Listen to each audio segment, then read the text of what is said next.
On July 1st, 2014, my family and I left Canada for a month-long trip to Cambodia, a country in Southeast Asia. We went with Hope International, a humanitarian organization focused on obtaining fundamental human necessities for the impoverished. This is what our experience was like. We flew from Vancouver to Phnom Penh, Cambodia's capital, which was an exhausting 13-hour flight. We explored around the bustling city for a bit and hopped on a small carriage-type vehicle called the tuk-tuk. We traveled to the western province of Prasad and saw amazing sights along the way, from busy streets with interesting telephone wire poles to tranquil Buddhist temples.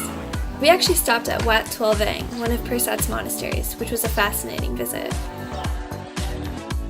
Once in Krong Prasad, we transferred from our tuk-tuk to the bamboo train, a makeshift rail vehicle, which was a rather fallible yet exhilarating method of travel.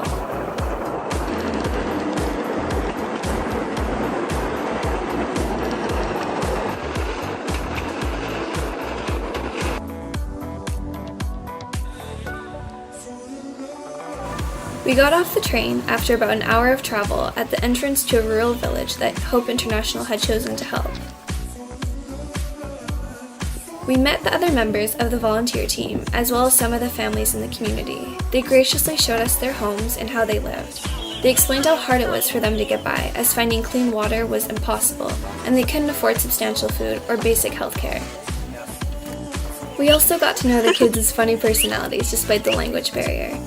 We first started with helping build a garden for one of the families, which involved weeding a small plot of land, fetching water, and planting some vegetables. It was pretty amazing to see that over the course of that week, the seeds had already turned into sprouts. Because of the ideal conditions of intense heat and humidity, which I was so not used to, once given a chance to grow, the plants flourished. I thought that this phenomenon was sort of like a metaphor for the people of Prasad. After completing this, we moved on to building a wooden fence to keep the wild animals away from eating their newly created garden. We then started unbuilding some wells for our family, which required digging a deep pit and placing concrete cylinders and other tubing inside of it.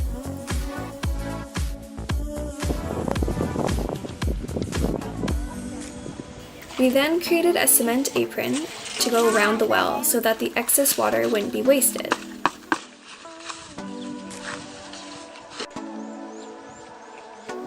Following the completion of this project, we visited another family and helped them plant their rice fields, which was a surprisingly laborious task.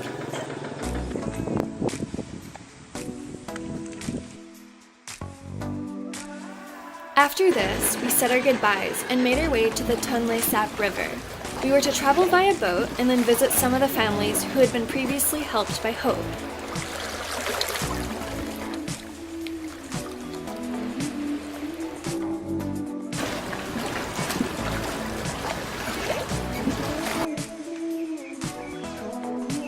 The first family we met was absolutely thriving after just 1 year of help.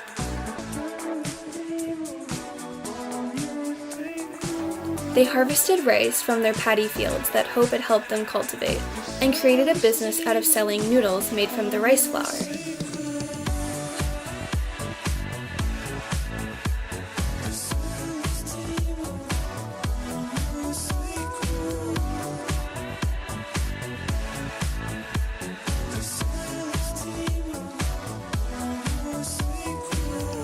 Because they now had a reliable source of income, their children could now go to school.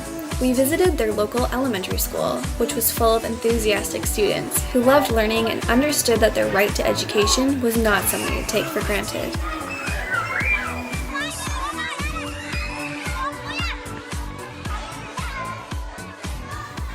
After a day spent with these kids, we drove back to Phnom Penh and returned home. Traveling to Cambodia was an incredible experience. However, if you want to help those in need, you don't necessarily have to travel abroad. There are so many opportunities to serve locally. It really doesn't cost much to have a huge impact on others' lives.